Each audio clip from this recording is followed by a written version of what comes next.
talks. Our next speaker is Mikhail Rozhkov. He's an ML engineer and consultant with over 7 years of experience in ML and data science. He's the founder of the ML RIPA community and author of courses on ML automation, DSC, and MLOps topics.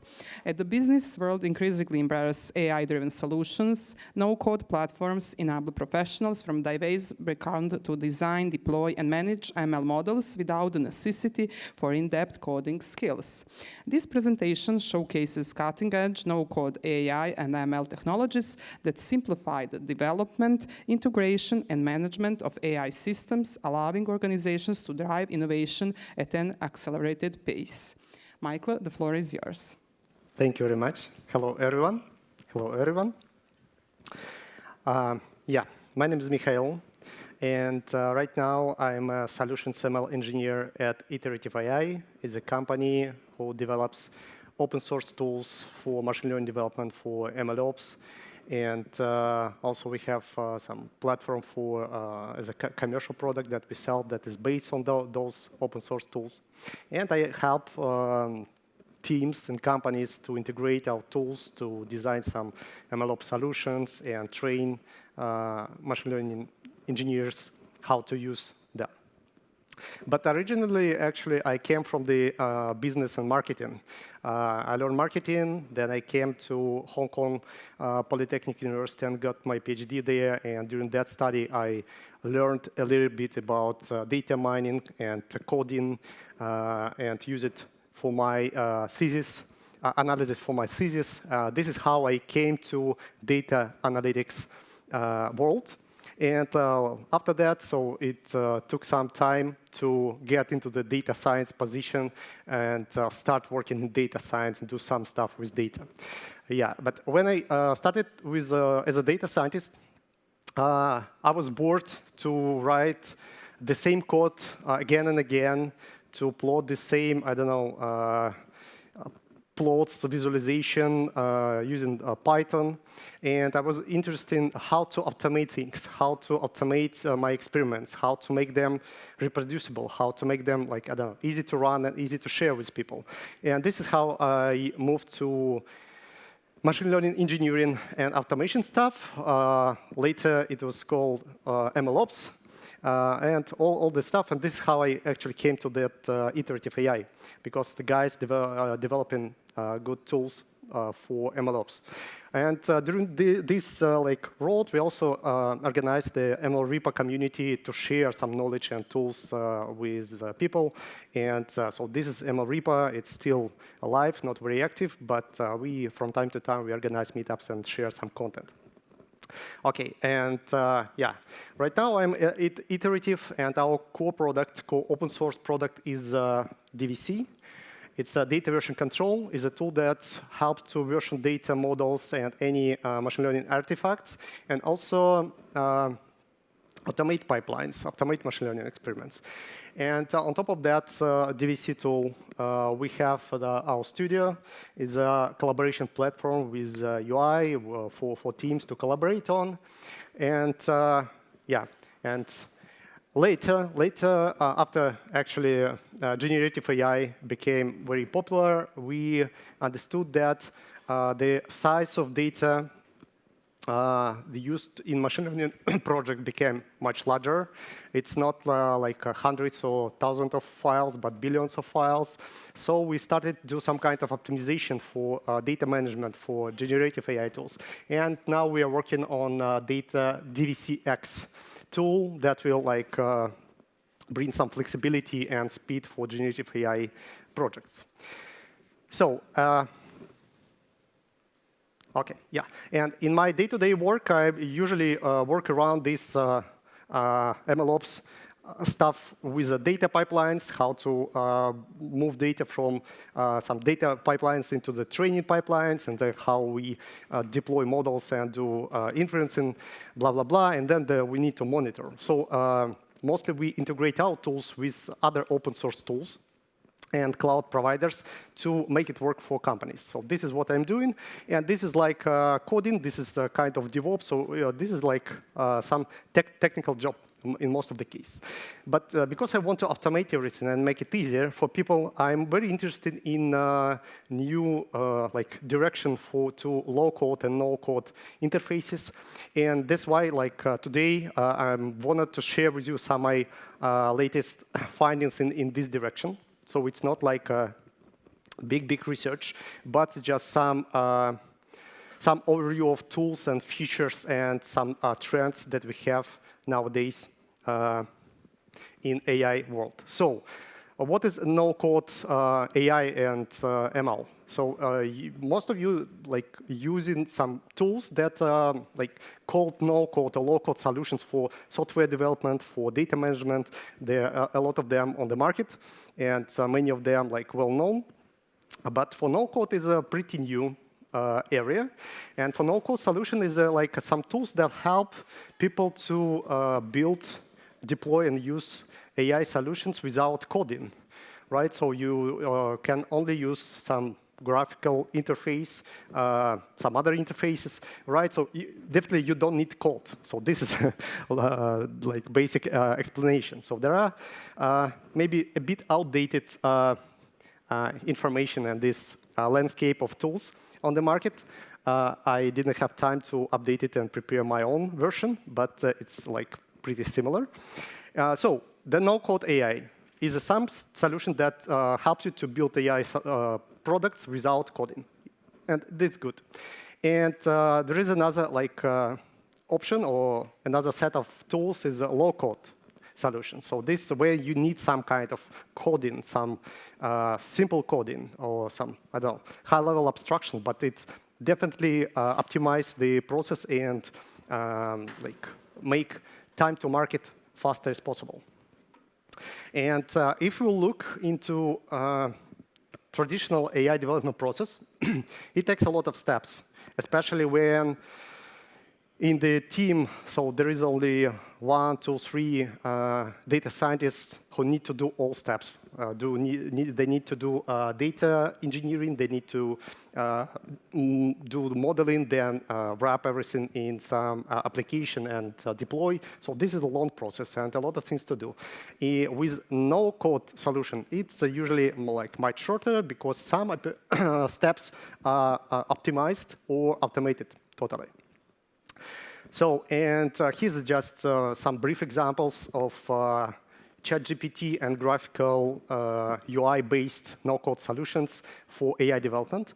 So on the right-hand side is a teachable machine, so pretty old project from Google.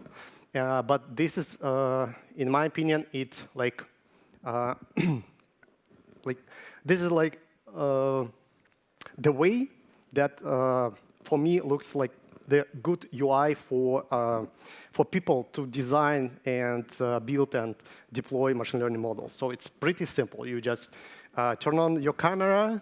You just do some recording for some images from your camera, like do some labeling, and yeah, in a few minutes you have a new model that can recognize, for example, left and right gestures from my camera, and this is good. And after that, it can generate you the code for Python, for JavaScript that you can just integrate into your solution. Simple, but very limited. And one of the latest approach, of course, is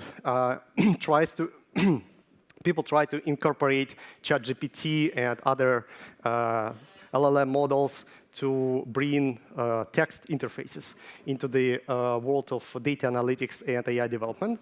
And here's a paper for some heterological analysis. So it's a research paper where the team developed some plugin for ChatGPT to help them analyze data in this area. So it's like pretty awesome results, and like those diagrams actually built using the code generated by ChatGPT. Yep. So low-code and no-code solutions, they are like bring some benefits to business, like if they fit and solve the problem. So they are much easier to use. It's much faster. It's cost efficient, And yeah, so most of the time, like, you need to save time to market, right, before you like to test and run your application and decide whether it worth spend more time on it or not, right? And save just some operational cost for engineers, for infrastructure, et cetera, et cetera, et cetera. So, and this is what low-code and no-code solution can help with. And there are, I found like a few trends that I also want to share with you on the market that like first, people try to simplify data analysis and like automate a lot of stuff and make tools easy to use. And this democratization of programming and analytics is like, if we'll see for the last 5-10 years, so we'll see that a lot of like new good libraries with high-level interfaces that simplify analytics came to the market and like become more popular in the industry. And most of you knows that pandas, right? So this is like Jupyter Notebooks and pandas, maybe two most popular tools for data scientists. And in this year, in May, I guess, the Pandas AI was released, the new tool that use ChatGPT to generate some code and simplify some analytics and visualization using pandas. So it's like some mix. And more and more tools that tries to like mix different approaches happens, and this is really cool. So some trends and some numbers from the big consultancy guys, but they are talking about that like market will grow. We'll have a lot of more tools that will be more smarter, that will save us a lot of time and maybe money. And it's likely that some data scientists and machine learning engineers will lose their jobs, for sure. But on the other hand, like analysts, data analysts, managers, and like non-technical person will have like more tools to build something like in AI direction. So a few drivers that push these technologies into this direction is like first, AI is expensive. Like the salaries, infrastructure, GPUs, et cetera, so it's expensive. There is a AI talent shortage on the market, and like of course it would be cool to like let or teach all people in your company to use some AI tools or build AI tools, right? And also like AI IT support costs also quite high, and like new generative and augmented analytics brings like more opportunities to the market. So those are drivers, and if we can like appeal to some other market reports, that we'll see that we'll have almost 6 times more like revenue for low-code market. So if you're developing some tools, so maybe this is like the time to start something similar and to go jump to this train and get your stack on the market. So what are opportunities for machine learning engineers and data scientists who know how to code, who like how these tools can help them? And yeah, like me, for example, I can do programming, but I don't like to do it like again and again, write the same commands. So for me, it would be cool if someone or something will help me.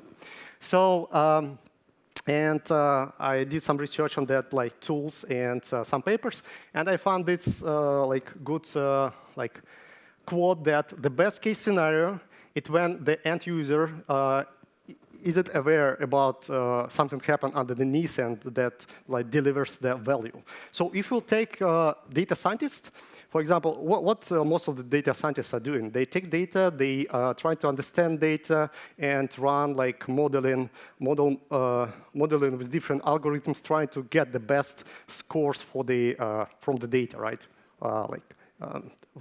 To predict targets, and this is their main goal. But most of the time, they're also doing some data engineering part. Then they need to do software development part, and then integrate some other tools, do doing DevOps. So it's pretty hard, and it's not like what their core competencies, and yeah, and so on and so on. So people are not happy, and if we can like find some abstraction for them and simplify the process to prepare data and then to deploy a model to like a couple of commands or just one magic button that you just need to click and your model will be in production. So it will like speed up the process a lot. So there are, like, of course, use cases for computer vision and NLP. I would say it's in most of the use cases, this is like pretty like doable solution. So it's we can find that way to automate and stuff and develop these low-code tools. And of course, at this moment, the most solutions can help you with data analytics and visualization, and specifically for tabular data. And so here, like some overview of these tools.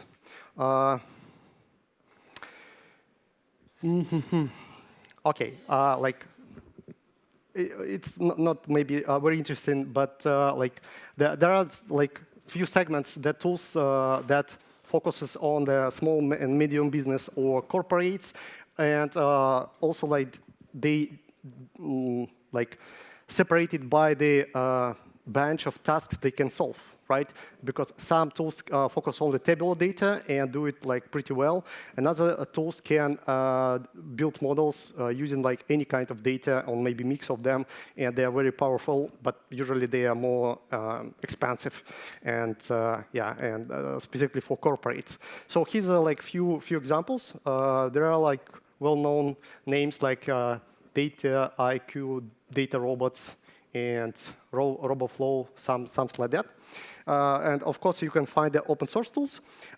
We will not like review those tools like in depth, but I just try to summarize what kind of features they have and what like that could be interesting. And they're definitely interesting for me.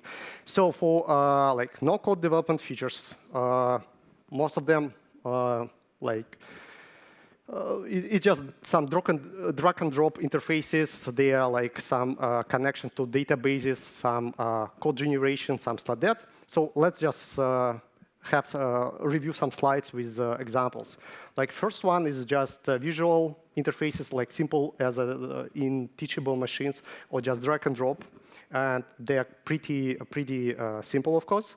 The another example is like data exploration and cleaning. For example, here is Akio. I'm not sure I pronounce it correct, but this is how I do it. Okay, so for a table of data, they provide like suggest some way to transform this data and visualize. So this is actually very similar to Kaggle visualization. If you ever try computation on Kaggle, the idea is just give you like brief overview of your data and to understand some distributions, understand the type of data, and then like this tool can like automatically suggest what kind of transformation can be applied to this data set to clean the data set and prepare for training.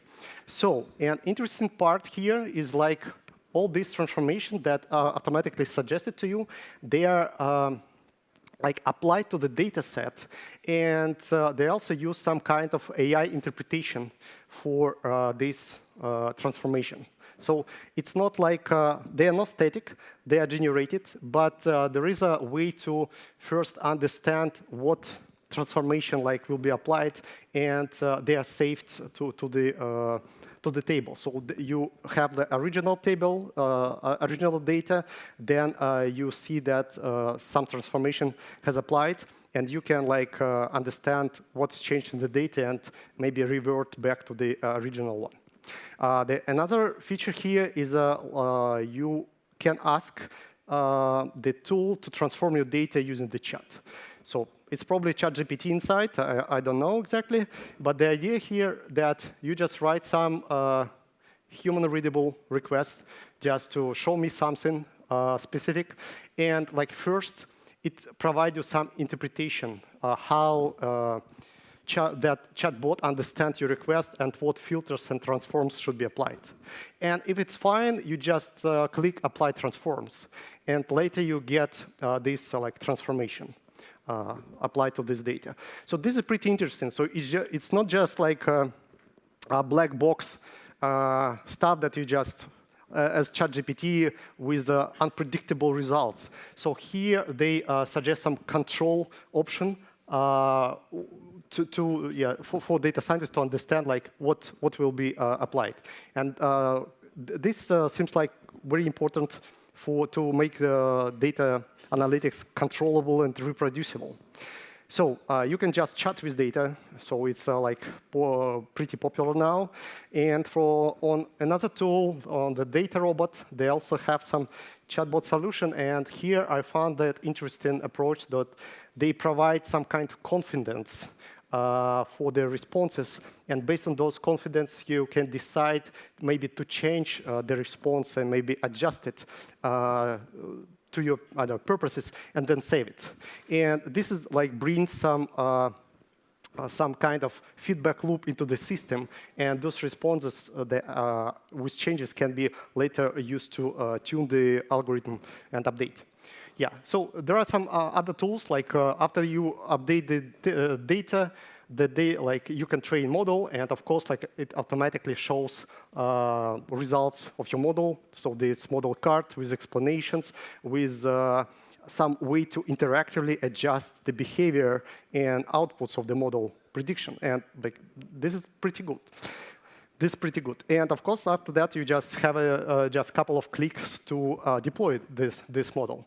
And for data robot, they also have like additional approach. Another approach, they generate some code that you can just take, like run, and it will be automatically deployed probably on data robot infrastructure. But the approach is a bit different, but anyway, it's pretty simple because this code already generated. And as soon as it's like deployed, of course, you can monitor it. So there are a lot of like different approaches and cool features from different tools. And of course, there are challenges and limitations for these tools. First of all, they are pretty limited. For example, that Akio, they work only with stable data, and of course can do like limited number of transformations and model training, etc., etc. And you cannot control what is going like during the process. You cannot like tweak some simple, small parameters, but and this like some kind of limitation. But it seems like for 80–90% of projects, it's much more than enough, because at least if you will not get like final model with top accuracy or some top metrics, at least you can get your prototype much faster. And if you will be interested in these tools and you will have some questions, so if you need to understand what tools to define, like to select and use, so just ask you a few questions. What problems you are trying to solve? Do you want only do prototypes and speed up your experimentation part, or you need some high-tech solution for the production use? And who are main users? Data scientists, machine learning engineers, or no tech people. So it will depend, affect what kind of interfaces and features you'll need from those tools. And of course, what kind of benefits you are looking for from these tools. Is it just a speed up of your experimentation process again, or just you want to I don't know, democratize AI and let all your company develop different AI solutions for very specific purpose, deploy them, and get value.